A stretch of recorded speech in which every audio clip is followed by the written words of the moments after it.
So the legend of Haumea and in Waihe'e goes back to the Ikawakahiko, the ancient times. And in those ancient times, the goddess Haumea, the goddess of childbirth, successfully delivered an infant, a child, on the island of Molokai. And at that time, many women died during childbirth. And Haumea was successfully able to deliver this child, and as an offering or a ho'okupu, a gift to her, they gave her this sacred tree, Kalauoke Kahuli. And so as the story goes, Haumea brought Kalauoke Kahuli to Maui and searched all over for the perfect spot to plant this particular sacred tree. And so as the story goes, she searched from Ka'anapali to Kaupo and Hana to Kahakuloa, and finally came to Waihe'e and knew that that was the spot where Kalauoke Kahuli needed to be. And so she found a hill. This hill was Pu'ukuma in Waihe'e, which today is just above Waihe'e School. And she planted this tree there, and then realized that in planting it, the consistent winds of Waihe'e, known as the Kamakani Kili o Opu, were blowing onshore and causing damage to Kalauoke Kahuli. So she realized that she needed to make the dunes that surround Waihe'e, now known as Mauna Ihi, or the sacred mountain, were needing to protect Kalauoke Kahuli. So she built these dunes, and once those dunes were built, Kalauoke Kahuli thrived for many, many generations, and then was sadly, nefariously cut down. And when Kalauoke Kahuli fell into the river, into Waihe'e stream, it floated down to the river mouth and then floated out to the island of Oahu, where it was fashioned into one of the sacred temple images, the ki'i, the image of the deities. And so that is really the story of Kalauoke Kahuli, and it's the lasting vestige of the lasting imprint of Haumea's presence at Waihe'e is on the dunes at Waihe'e is Haumea's gift to us with these very sacred Mauna Ihi sand dunes. What was very interesting to me when Scott told the story is understanding the reverence that he and his organization have to the land. They call themselves steward of the land. So knowing about Haumea was a whole journey for me. I tried to read or listen as much as I could about her. And what I found out is that the Hawaiian think that she's actually part of every woman. She's kind of like the Mother Earth. And so she's very giving, gentle, calm, loving, and she is also protecting the land. So what I also learned about her is that she is the one that kind of sets the stage for things to happen. She's like a creator. And she also set the space of sacredness. So in my painting, I was trying to set that space. And that was a challenge, of course. But this is why I painted the tree that she planted in a form that is not real. I would say it's more like an imagination of the tree. And if you look at it closely, the story goes that the tree has changing leaves. So the tree here, if you look at it closely, has changing leaves. And also, depending on the light you pass by, the light will change on the leaves. And when I heard the story, I right away thought about that, because I have been painting trees forever. And not only did I paint many trees, but I'm one that changed the leaf of all trees. I changed them to heart-shaped leaves, and I found out that the kinolau of one of the kinolaus of Haumea is the au tree. Au tree has heart-shaped leaves. So she really calls on to me. It's something that I feel intimately a connection with. So that's why I have here the au flowers and the au trees. So there's two blossoms of the au trees, and one is yellow and one is more orange and red. It is said by the Hawaiian that the au tree kind of represents the fate of mankind by being short-lived in a way. The flowers, they blossom and they fall the same day and they change color. And so it's kind of a metaphor for our life on the planet. We live and we go, and it's part of the renewal of life. And so that's one of the kinolau. And the other kinolau that she has is the breadfruit tree. So this I included more into a dress. So a dress is actually, if you look at it closely, it represents not only the breadfruit tree, you know, but it's also the symbols here is very used by the Hawaiians, and it represents the tradition, the passing on the tradition.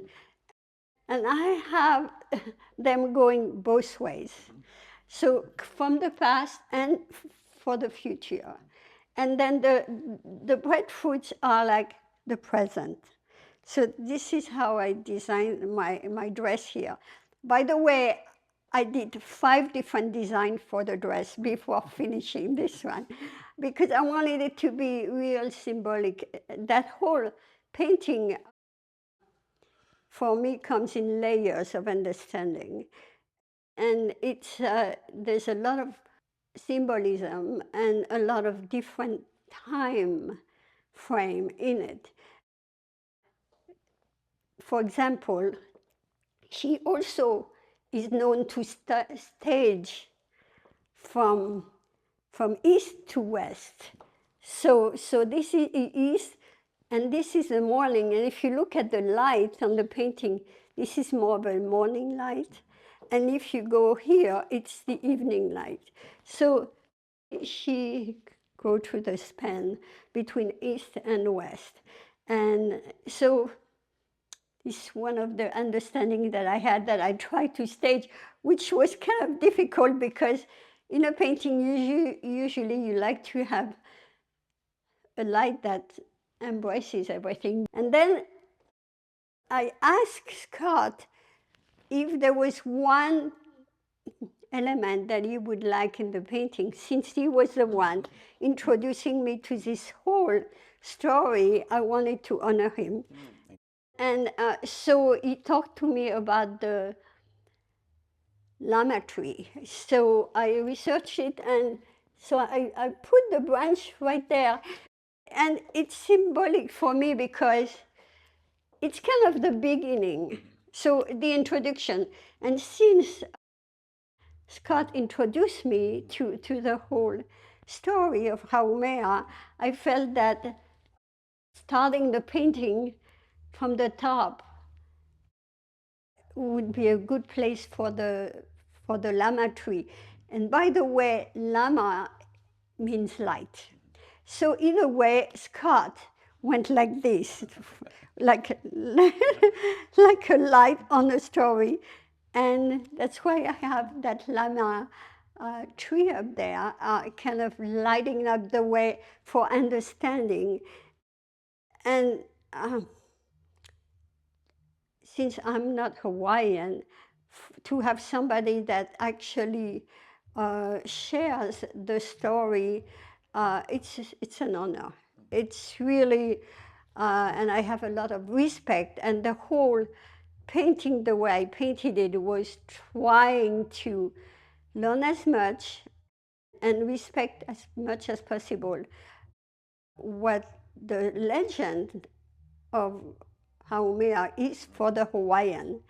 And trust me, it was difficult because she comes in many forms.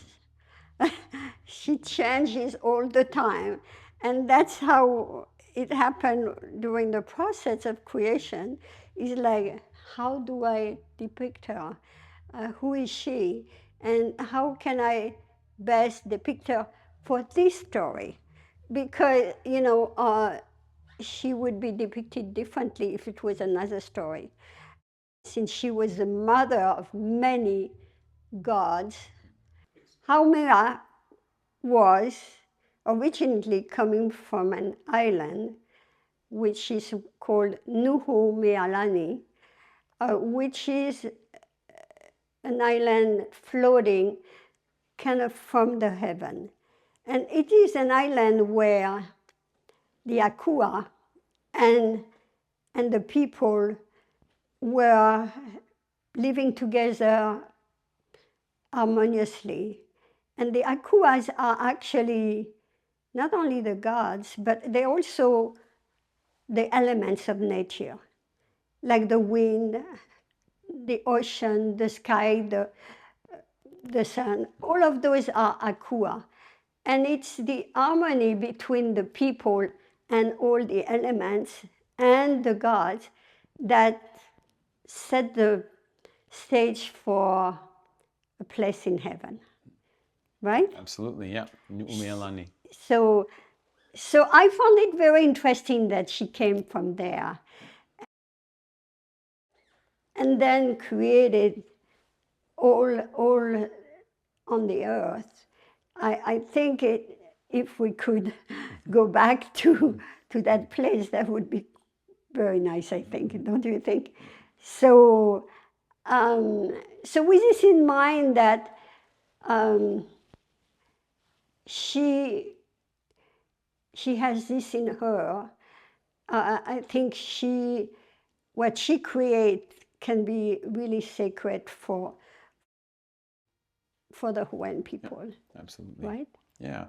Would you say something about that? Yeah, and I mean, working at Waihe'e, I've worked at Waihe'e now for 21 years, and you absolutely feel her presence and the presence of all the kupuna who have come before us, as well as the akua who are still present on the land. So Haumea's presence is still there in Mauna Ihi, as well as Kihawahine's presence in the wetlands. So when we are working to care for the land, that act of malama aina, in many ways, it's a act of simple caring, but also sacred duty. So of course, what you hear of kuleana, kuleana kapu. So it's that sacred duty.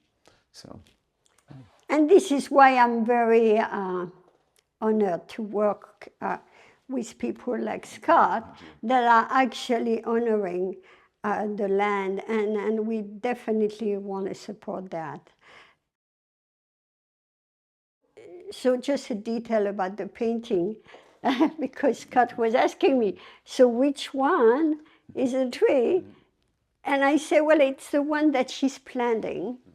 And it's also the one behind her, which is, the one behind her is her imagination of the tree when it blossoms and it thrives. And it did thrive on that. Thanks to her caring, it's like, I want to point out that she's planning something, and she doesn't just leave it alone. She cares so much about it that she's going to create dunes around her, around the tree. I mean, this is huge. It's not small pain. Right. And I think it's kind of symbolized for me the care of a mother, caring for the baby, and making sure that everything around the baby is to protect the baby. So I think it relates to a lot of women on this planet who are caring about their children, and also caring about nature. I know this personally in my family. I have 4 sisters, and every one of them like to plant. You know, they have, even if it's in an apartment, they plant, they put a plant, they care about it, they make sure it's doing well. And I also, you know, for my own self, we have a garden, and I chose a husband who is a forester. So if that's kind of say where my mind is, and that's why I feel you know, very connected with her. Absolutely. And I can see how she is a representation of all the women on this planet. Absolutely. Oh, wonderful.